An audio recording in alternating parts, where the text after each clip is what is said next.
Hi, I'm Bill Brochtrup, Artistic Director of Antaeus Theatre Company, and welcome to the Antaeus Book Club. In this chapter, I am thrilled to talk about Native Son, Nambi E. Kelley's brilliant adaptation of the Richard Wright novel. And I'll be speaking with Andi Chapman, who directed our spring 2018 production, which was then also revived in spring of 2019 as part of CCG's Block Party. It's a great conversation, and I'm so glad you're here. Thank you everyone for being here with us tonight. Welcome to our August Antaeus Book Club meeting. It's our last one for this season. It wasn't quite a season in the usual sense. So as we get started, if everyone could mute themselves just so that we don't have the background noise, that would be great. And then when we're asking questions, you can unmute if you have a question or if you want to jump in. And I'll also be keeping my eyes on the chat. So if you think of a question but don't necessarily want to jump on camera and ask, that's fine too. You can send any thoughts or questions in the chat. This evening, we will be discussing Native Son with director Andi Chapman. And before we jump into the discussion with Andi and Bill, we have a slideshow just with some background information about the play and the book that it's based on to help us get started. We see some photos from our production.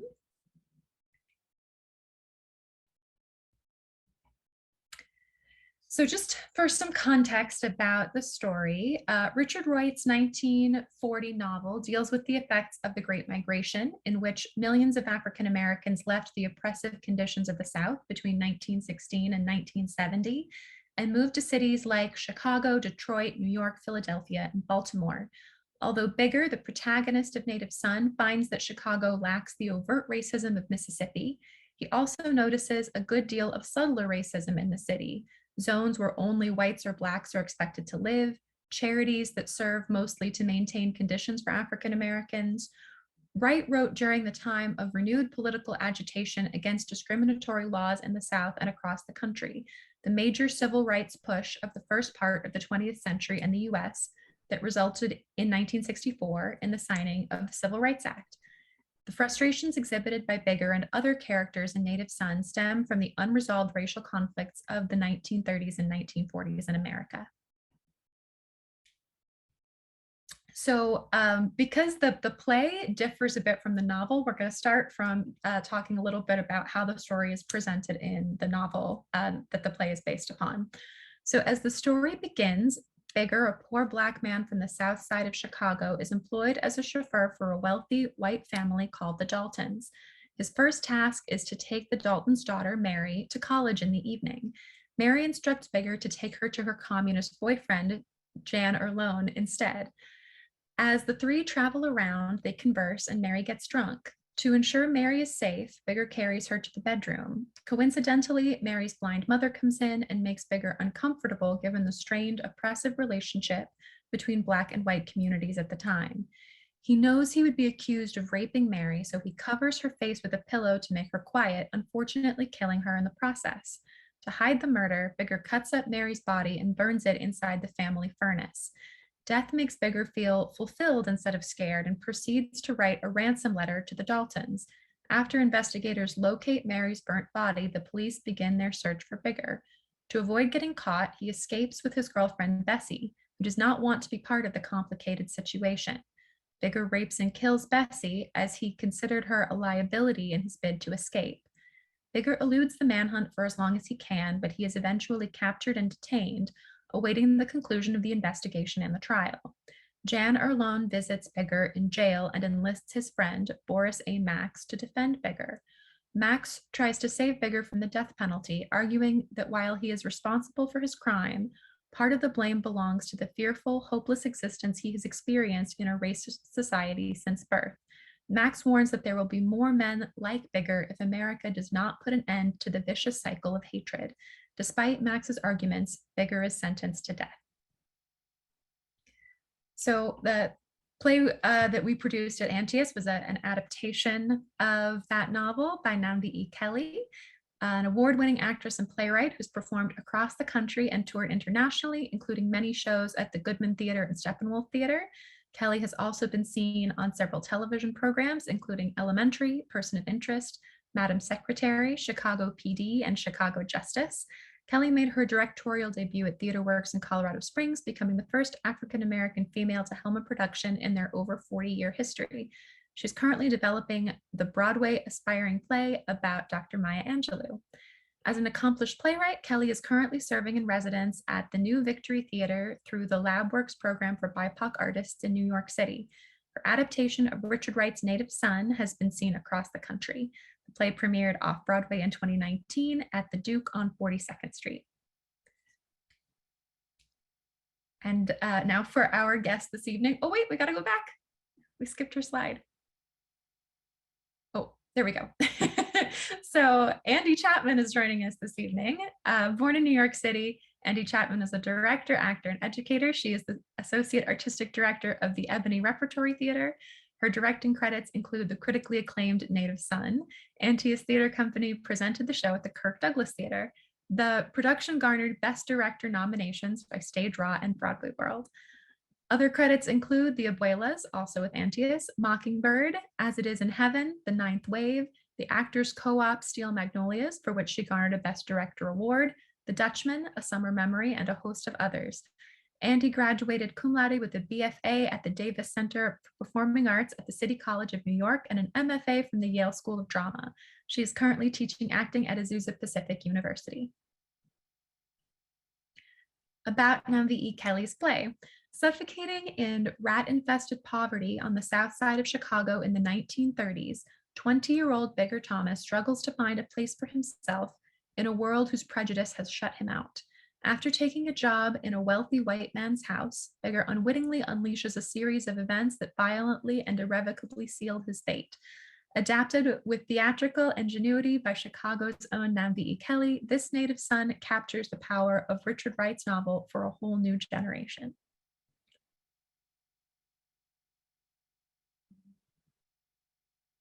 And here we have a video that was part of the original production.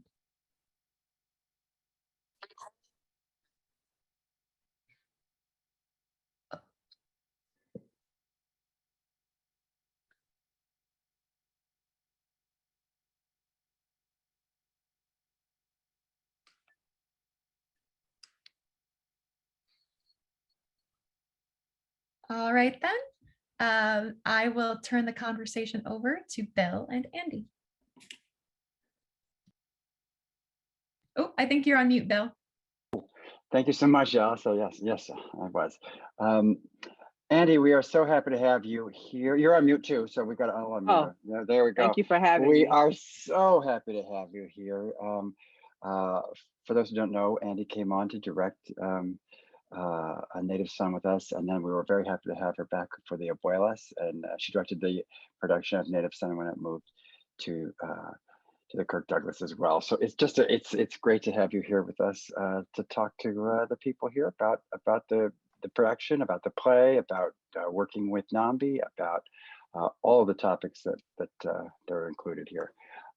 So I thought first maybe you could tell us a little bit about the differences, in case people don't know, or even if they do, the differences between the novel, which is a classic American novel, and Nambi's adaptation, because they're quite different.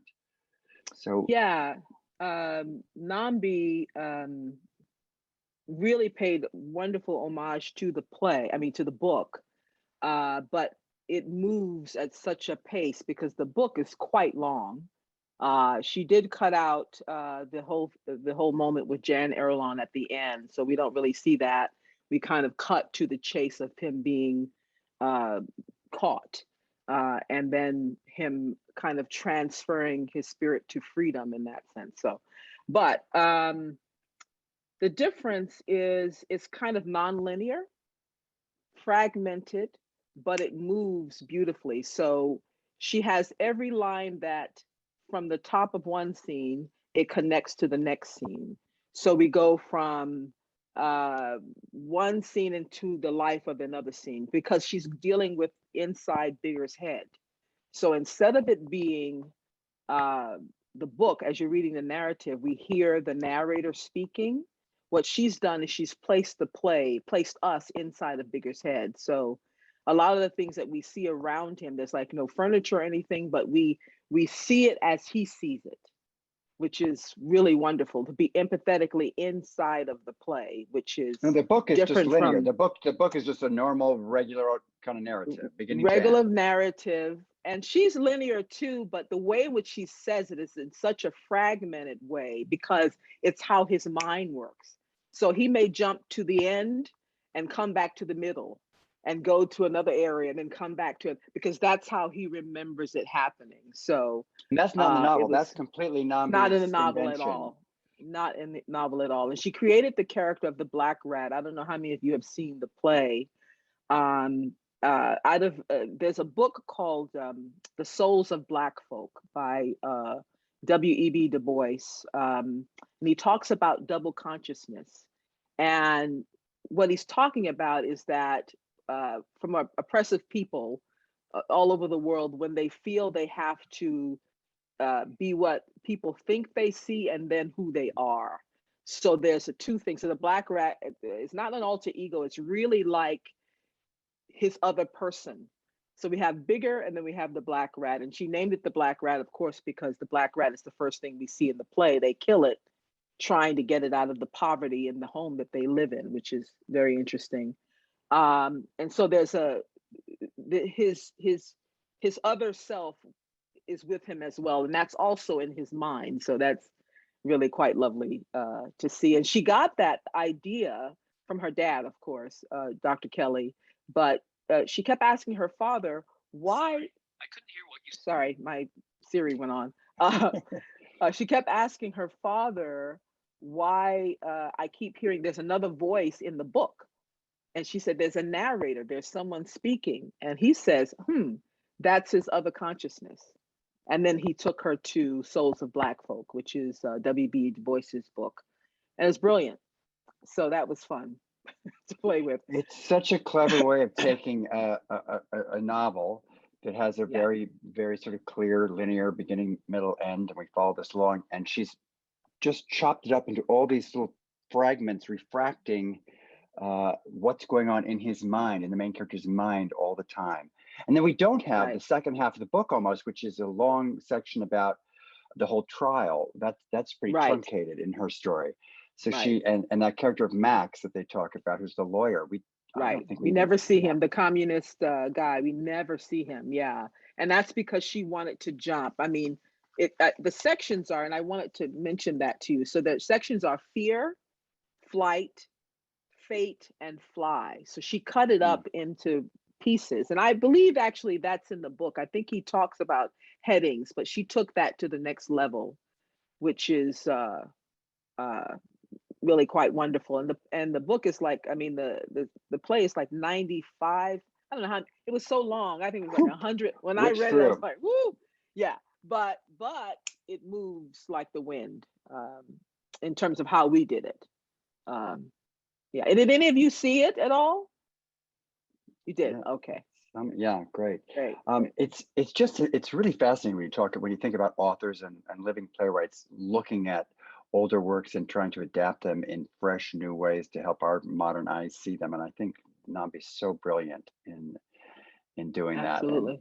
And it really made it exciting and vivid and fresh in a way that, while the book remains an important work, it's interesting to be able to put ourselves inside of his mind, which is what this does. And it's not a happy place necessarily. It's a pretty disturbing world that we're living in. It's interesting. Can you talk a little bit more, just because let's be honest, we are a very white theater in a lot of ways. It's a very white crowd. Can you talk a little bit more about that double life, that fragmented mind that Du Bois talks about? Well, in essence, and can I read a quote really quickly from Du Bois? He wrote, it is a peculiar sensation, this double consciousness, this sense of always looking at oneself through the eyes of others, of measuring one's soul by the tape of a world that looks on in amused contempt and pity. One ever feels his two-ness, an American and a Negro, two souls, two thoughts, two unreconciled strivings, two warring ideals in one dark body, whose dogged strength alone keeps it from being torn asunder. So he's saying, in that time, bigger, and period, in that time, there's how the world sees him and how he sees himself. So the double consciousness is, I'm one way and then I'm another. So you're seeing both of me, but you really don't feel comfortable being who you are. You're really being what they perceive of you to be. So he explored that Souls of Black Folks is brilliant, actually. But for Nambi to take native son and raise it to another level, it allows us to use empathy and understand inside this man's head and see the world from his POV, as opposed to us looking out how horrific all of these crimes were. Because the fact that he killed Bessie too shows that it had nothing to do, it had to do with oppression. It had to do with feeling lower than. It didn't have to do with killing a white woman. It had to do with just trying to survive. And I think that's what Richard Wright was trying to convey. And in the time that he wrote that book, it was outrageous.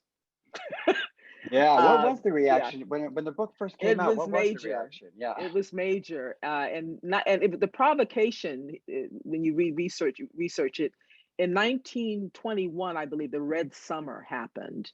It was Tulsa happened in 1921 as well. So it's like all of these things, and he just had enough, and so he writes this book that is in the minds of the society at that time. I'm going to write to you this gentleman who you think these people are, but they're not. Let's go inside the mind. And he said at the end, in your quote, if we continue as we are, there are going to be so many biggers because they'd have no way out. So you think about rats when they're trapped.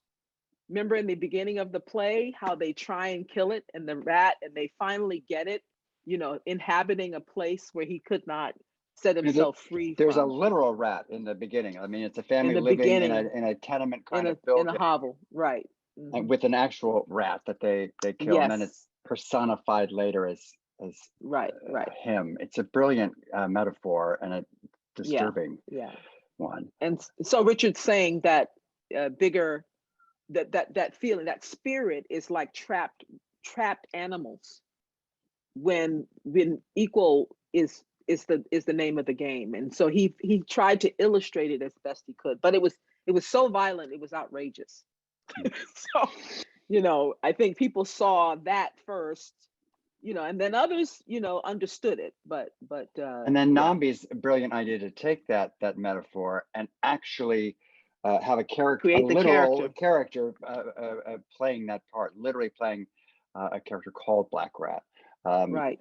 Not with whiskers and little ears, but as a man who is representing this other side, his two-ness, the dual. I mean, I just sort of well, this is why when we read Nambi's play originally, it was like we're like, wow, this is it's a brilliant way of theatrically bringing this story to life. So now we're going to come back to Black Rat because I want to talk some more about that later. But I wanted to sort of jump into how it was working with Nambi, because we are a classical theater. We often do the works of long deceased playwrights. So to have an actual living human person here doing a story, how did you find it collaborating with Nambi on that? I found it fascinating, and she'll tell you this is so interesting, because when I read it, I had to read it again, and then I had to read it again, and I had to read it again just to digest it, because it was so much, and the imagery in my imagination was everywhere. And the first conversation we had, I was in my car, I believe, and we talked. I had to pull the car over and talk to her, and I felt like we were sisters from the beginning. We hit it off really quickly. And then when I had questions, I would ask her, I called periodically here and there, but after that, my imagination just bloomed. And Nambi, as you know, did not come until our first preview when she saw it, Fingers crossed she likes it. She, thank God she did. And then when she saw the first preview, she said, "Oh my God, it's so violent." I was like, "Well, darling, you wrote this." And so I trimmed some things down, and it was just right, where it absolutely paid homage to Richard Wright, but also to her, and how she's written it, because she puts quotes of Martin Luther King in there, the killing of Eric Gardner in there. She's added so many things so that we bridge the gap from yesterday till now, which was interesting for a new audience to kind of see bigger in the light of 2021 in the 21st century. And so it was just novel and wonderful. She did an interview, I saw her say that, we talked for a little while and then I didn't hear from her again until opening. She said, but it wasn't really like that. I really wanted to tell the story I saw that she had written. And the other thing, she had things appearing out of nowhere. And I would just rack my imagination of how I can make things appear, because it's in his mind. So I just found the challenge amazing. So I didn't need to ask her. I mean, you just wonder how is Bigger on stage that whole time and all of these scenes. How did he get from scene to scene to scene? Once I figured it out, it's like a moving train, and he just goes pops to one to the other, because that's how his mind works. That was it. But we're friends to this day. She's like family. So gratifying when I'm glad to hear that, and it's so gratifying, to have a living. Shakespeare doesn't speak back to us very often, so it's been wonderful to have her support. And I know she came to the show, and I know that she was very, very pleased with it, and so that's extremely gratifying. Now, what is so awesome about your direction, I think, and working with you, is that when you say these things about images that come to your mind, feelings, things, you have a real sensual, if you will, all the senses involved, kind of feeling about what's going on with you. So one of the things that was, I think, extremely striking about this production were all the design elements. We used video projections in a way that we had never before, the lighting, the sound. Can you maybe talk about how that all came together in your mind, and then how you translated that to our designers? Yeah, one of the things Nambi told me, and you can tell by reading the book, there's something about the Black Rat that feels very film noir-ish to me. And even when I was reading it, it felt that way. And my sensibility is I theatrical films. I make these plays that look very cinematic theater, actually, kind of, which is just my sensibility. And so I had to find, I work with a palette, and then I break down the script really detailed. And so like my analysis Bible, and I pass that on to my designers in every scene, every moment specifically. And actually my palette for this show was this painting right here. And it was, it's if you see that, it's a fragmented image, and all of the colors, everything about it, I told the designers, that is the play. That's the metaphor for the play. That is it.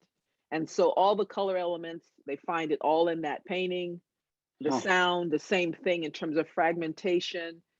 With Jeff, he did such a beautiful sound design. Andrew did such a beautiful lighting design. Same thing with Adam, giving us that film noir newspaper clippings, and Wendell in terms of costume. So it feels like one full world. To me, that's how I work. The costumes stay in the same palette. The same palette. Everything stays in the same palette. Lighting wise, we are staying the same palette. So we're not seeing a huge fuchsia in the middle of this world. It didn't work in terms of story for me. So I always have a painting, a sculpture, something that I have researched for myself that this is the play. And so when they see it, they understand what I'm talking about. Then I back it up with documents so they understand what I'm saying. Then what comes in is their creativity. Now that we know the world we're in and the way that we're playing, Jeff came to me with this, oh, listen to this, and was like, yes. And then he just made this beautiful sound. Wendell and his art, where he wanted to go. And then Adam, and then Ed, even the set, even down to the coloring of the set was everything in that painting. That's fascinating. How do you settle upon the image or the, that you want to go with? It's divine. I can't even lie. I mean that. Every play that I do, that's where that comes from. I don't know. I just look at images and I have a certain sensibility about the play. And I just look at images and see where it speaks. And so when I looked at that picture, I saw Bigger Thomas, and I saw reverberations of generations and generations of Black boys. And then just the whole world opened up. So, and I went through a few paintings and I was like, nope, that's not it. That's not it. That's not it. And then when I happen upon it, it's I don't have an answer. Just know it's just there. I just know in your gut. Well, that's know. that's the talent. I mean, that's the talent, and that's the inspiration. And then it's great to sort of hear that how a director works, so that then you impart this information and this kind of vision onto the designers, and then give them the trust to do their thing and follow their talent. Because I can say to Andrew, I like the door to shut, let me give you two examples. So like when they're in the car, I needed it to shut at the right time, and he had to do a light thing at the same time. But then he'll say, well, this is a way we can do this better. Or with Jeff, with the glasses, like there's no table or anything. All we see is them pouring a pitcher of water, and we hear water. So it's little things, and he's, let's do this, let's do that. How about if we do this? And that's what I love, opening the door for them to be creative. And then we're all on the same page. So it's not just me, because I can't do everything. All I can do is say, I love that. Let's keep that. When the sequence, when all of them are coming forward, Mary's dead and Bessie's dead, Andrew came to me, says, Andi, let's do kind of a dream sequence with lighting here. I knew nothing about that, but he got inspired and created it. And so that's how that awesome happened. too, because then you're really working with a team. And I know that we kept this team, I think, together for the Abuelas also in the next year. And it's then I guess there's probably a shorthand or a thing of trust that. And you've worked with Wendell, who's the costume designer, many times, I think, and Ed, the designer. I know you brought him to us. Ed, I've been working with Ed since 1998. It's a couple of years, okay. Yeah, it was a couple of years, but he knows my shorthand. He knows all of that. So does Wendell. Jeff does as well now. Andrew. So yeah, it's been and there are other characters. They're added characters to the play. They're not just the sound design, the lighting design. I call them characters. They add, just like the actors, to the story, and their part has to be played as in depth and authentic as the actors as well. That is an awesome segue. Thank you to the actors. How was the casting process for you, and what were you looking for? Are you looking for also people who fit into the same palette and world, if you will? Absolutely, but I look at them differently. For this play, it had to be authenticity. It had to be willing to sacrifice yourself, because there are moments in this play, crawling, and it's just really hard to do emotionally, Black and white, right? And you have to have fearless actors, and empathy too has to play a part in the telling of the story. And if you can put yourself in the place of, say, Jan or Ned's part, Britain, who was just horrific, right? And this is the police kind officer, of white, right? The white, not very nice, right? And Hannah having to crawl, all of those things. It costs an actor something, so you need a fearlessness in order to realize that. And so they all were willing to take a ride, and I used to say, let's put it up the flagpole and see how it flies.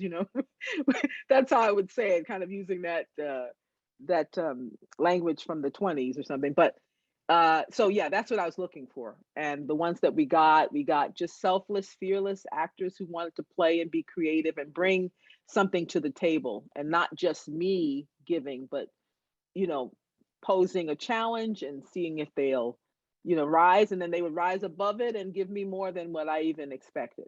So It's an amazing cast, and this is a play with a yeah. lot of, you know, to a person, everyone has to do some pretty difficult things emotionally.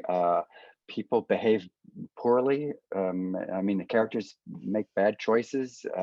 People do some awful things. So how do you keep the actors feeling, I guess, safe or not traumatized to continue on, both black and white in this play? Right, absolutely. And Nambi said something to me early on. She said, Andi, in the playing of the story, in rehearsals, she said, just be careful that your cast does not split into two camps, Mm. right? Don't have the white and then have the black, right? But make sure they're integrated. We never had that problem. I never even had to say anything.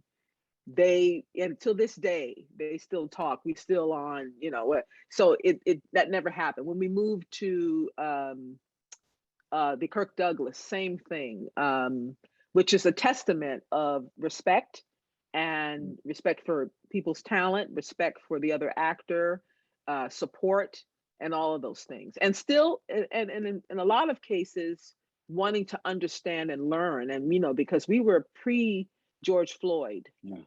So we got a lot of, you know, I commend Antaeus for doing this play. And I remember saying to you and Anna Rose, woo, you know, I'm gonna really tell this story. So, you know, and then here we come, you know, here comes 2 years later, George Floyd.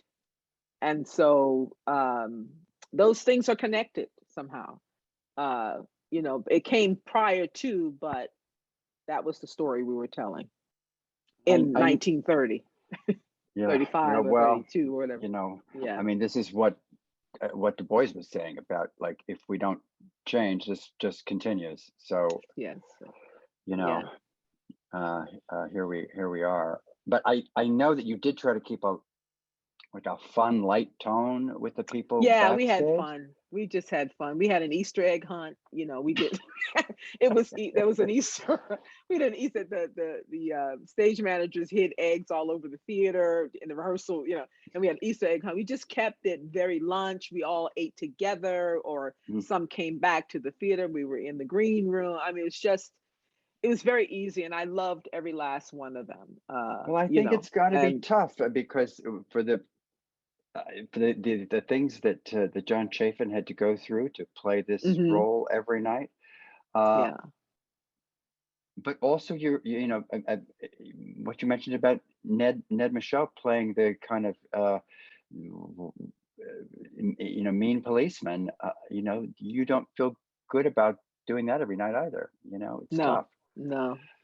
Yeah, because for the designer run through, John had a really hard time. I mean, after we finished that run through for you, bigger Thomas, he had to go away. He had to go in the lobby and sit, and he was so upset. And it took him an hour or so. Ned, during the show, he didn't like to come out to meet the people, the patrons, because he felt so terrible about playing Britain.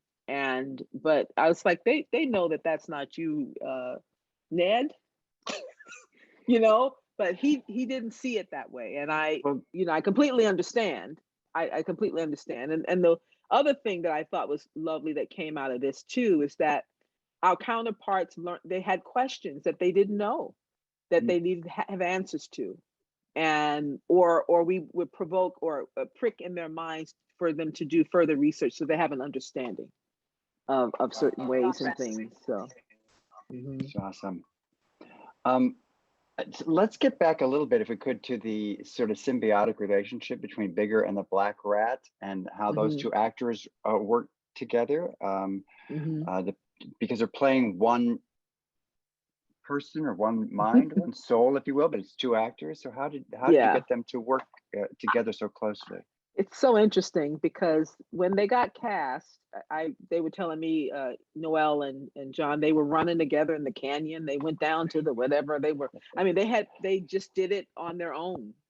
And, they were both athletes, which I love because I'm really fearless like that. So I had them jumping off stuff and tumbling and, and so they they had to be in shape, which is fun. They were already in shape. I didn't even have to, say that. They were already in shape. Oh So no, they're in good shape. they were in great shape. Yeah. I didn't have to create that. They created that themselves. And the story that Nambi wrote, being an actor too, she's so intuitive in terms of what makes your body, what's visceral for the actor, what's truthful, what can I enter in to be able to illuminate what is happening to me in this story. And so they just glommed onto that, and they're running through the whole play. It's like a buddy movie, a buddy play. But I didn't have to do, other than work with them, and the times they had lots of scenes together. But it happened naturally because off stage they were friends, which was great. And it And was they weren't embodied. before; they didn't know each Oh, other, right. which is great. Yeah. There's a moment in the staging that I think embodied that for me, which is this part with a mirror, where they're looking at Yeah. each other and see each other through a mirror. It was a Mhm. very striking image, this idea that when you look in the mirror, or when Bigger looks in the mirror, he He sees sees this him, sees a black black rat. rat, Yeah. The which is dual. It's almost like it stepped out of him. This thing that happens when you're around, you're being oppressed. You have this dual consciousness, and then when you look in the mirror, you see that. So it's almost like it stepped outside. And extremely disturbing. And you see that, what society, what the world has done to Bigger to make him see that image when he looks at himself. Was, I think, extremely disturbing and evocative. And with the two actors being so intent on one another, that all read through really powerfully to me. So that's a moment that kind of stands out for me. Now, we were very lucky in this production, and it's something that we haven't had the opportunity to do, enough, which is to revive it a year or so later, when the play was selected to be part of the Block Party Center Theater Group's bringing of plays from some of the more intimate theaters in Los Angeles to the Kirk Douglas, and then remounting it on their much larger stage. So you submit a play with the Antaeus submits some idea to CTG, and we submitted this idea, and they went for it. So we were able to bring this back. So what was that like? That was Re-looking something. I know. Well, we were ecstatic that happened. We were very happy that we didn't have to leave each other. I think that was what was fun about it. But then I think it was 5 months before we did it again. I think we found out in October, and we weren't doing it again until March or February. I can't even remember what date it was. And I just kind of sent the actors a note if they would just stay in the world, or stay. It doesn't have to stay in the world, but just keep it in the back of your mind somewhere. And so when we got closer to rehearsal, they didn't miss a beat. It was it was inside, and we have 10 days to rehearse it, which was fantastic. And we just took it to the next level, in the sense that when we got to the Kirk Douglas, I remember Andrew calling me, the lighting designer, Andy, do you want searchlights now? And then Ed saying, oh my God, it'll be taller. We can make it taller, So it was the same size, because the stage is kind of the same, but in terms of the height of it, things like that was fun. The actors like, oh my goodness, the dressing rooms and running and all of that stuff. But yes. In terms of the intent, it just gave them another chance to explore and go deeper with these people. And I loved, again, we didn't miss a beat, thank goodness. Yeah. No, and I'm very proud of how the play with your direction filled up that much larger space in just the same way, without pushing anything, without really changing any staging or anything. It filled up that much larger space in a very truthful, honest way. Because what I love about Antaeus is how we see things so close. I love to sit in the front row. I like to see That's I do. I like to see the stuff drip off them. And so even and I watched it from the back of the Douglas. This is still not a huge house, but Yeah. compared to Antaeus, but it reached all the way out to us. And Mhm. so that's a kudos to you. I'm gonna tell my little thing, because when the last rehearsal at the Kirk, before you moved to the Kirk Douglas, because you rehearsed downtown at the Center Theater Group's Mhm. annex there, we did a run through, and I went to watch that with the cast, and I felt like I had a private performance, because they did it full out, full throat, full everything, and it's one of the most impactful things I've seen in the theater. I felt like the king who gets the command performance or something. It was, but to see the commitment of the actors is something that I was extremely impressed with, and remain so. And it is, how do you make that happen? Because it doesn't always happen. Um, I think that relationships with us, but also the responsibility to tell this story Mm. authentically. They had all committed to that, and that didn't change at all. In fact, it got even more went deeper, because they found out some things. When you go away from a play for maybe 4 or 5 months, something happens. Something. Oh, that's what that moment was about. Oh, Mm, that. mm. And so they went deeper, which was, a lot of Yeah, I fun didn't think it was at going the to be same time. possible, but they did. Right, right. Yeah. Well, that Discovered new that things. that brings up the commitment that they had to tell the story, which I think you inspired, and I'm Mhm. glad they ran with. But there was a commitment to tell that story, and I think that ran to the post show, to after the show. I this group, in case people don't know, they wanted to have talkbacks every night at Antaeus after the show. Um, and maybe you'll talk about that. Can you do why they Yeah, felt that I way? it was when we were at Antaeus, and I loved Antaeus too. I really loved the closeness of it, because the play was just, it was in the Yeah, audience's chest, which I which I that's right love here, that right feeling. here. Yeah. But yeah, audiences, they were, people told me, friends of mine told me they were in the parking lot, there were folk in the parking lot talking, and they were there for an hour after. I mean, just having to work through this kind of trauma, or whatever you want to call it. I mean, and I don't really read reviews, so I've heard it got great reviews, and then some I people, read them. I read yeah, them. yeah, I heard they were wonderful, Very which is good. wonderful. That's fantastic. But I do the art for the art's sake, and I'm an audience, and But anyway, but I was laughing because um the people in the talkbacks, sometimes when something is so uh just hits you right in the face, you have to go to something that is maybe not so true, or you go away from what the play is saying. Some people were trying to say that he had a psychotic break, and it's like, no, no, no, it's about the world he lives in. Let's not move it to psychological problems where he needs a shrink. No, no, we want to keep it. And then there are people who, like, there's no hope, and why doesn't he get out? And I was like, Richard Wright wrote this book, and he wrote it years before I was even born, right? I mean, it's just, so it was a living thing way before. And so you have to see it from that point of view. And I understood all of it. I mean, everyone has their opinion about the play. So the talkbacks were necessary, because I think people needed to get it out.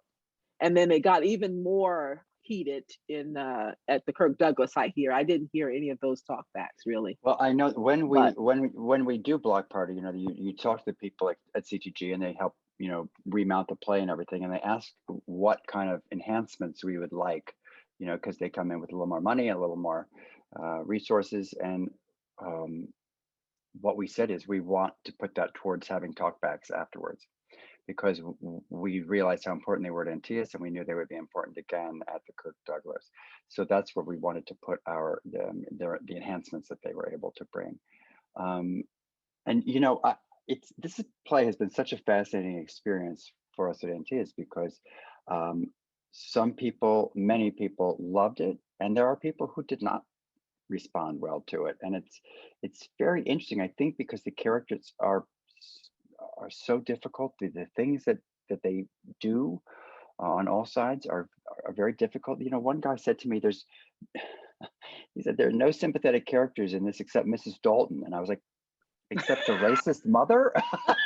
So, okay. So everyone has has a takeaway. That is not always the thing. And I would much rather us produce plays that make people lean forward and go, wow, I want to talk about this, than plays that make them go, oh, that was nice. So I'm very proud of what we did here. And you had a story about a woman who was very, very moved by it, very disturbed by it.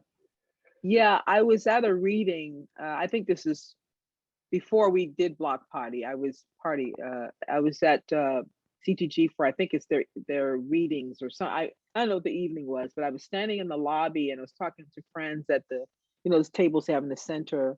And it just came up. It wasn't like it was, someone said, yeah, Andy, I saw, Native Son, blah, blah, blah. And the woman asked me, she said, did you direct Native Son? I said, yes, I did. And she didn't say anything back to me. She just looked and she started to cry. And I said, she said, yeah. And it wasn't a criticism. It was something that was so deep that she could not express. And I thanked her, but I didn't realize the play had that much of a, this was, after we had done it at Antaeus, before we even got to the block party, even knew, I think, if we were going to do the block party. And so, and I just said, okay, then empathy has shown up and people saw it for what I was doing it for, what my vision of it was for. So, so it mattered that people got something from it, so either they liked it or not, that's totally everybody's their opinion. Yeah. But so that doesn't have anything to do with me. All my job is to tell this story and to tell it well. Oh, well, you did that, and then those reactions are what they are. But it's those are the reasons that I get excited about doing theater, is to elicit responses like this that touch people in deep and profound ways. Thank you, Andi Chapman, for joining me in this conversation about Nambi E. Kelley's Native Son. It was a real treat. And thank you all for joining us for this edition of the book club. I hope you check out the rest of our videos as well. I'm Bill Brochtrup. Thank you.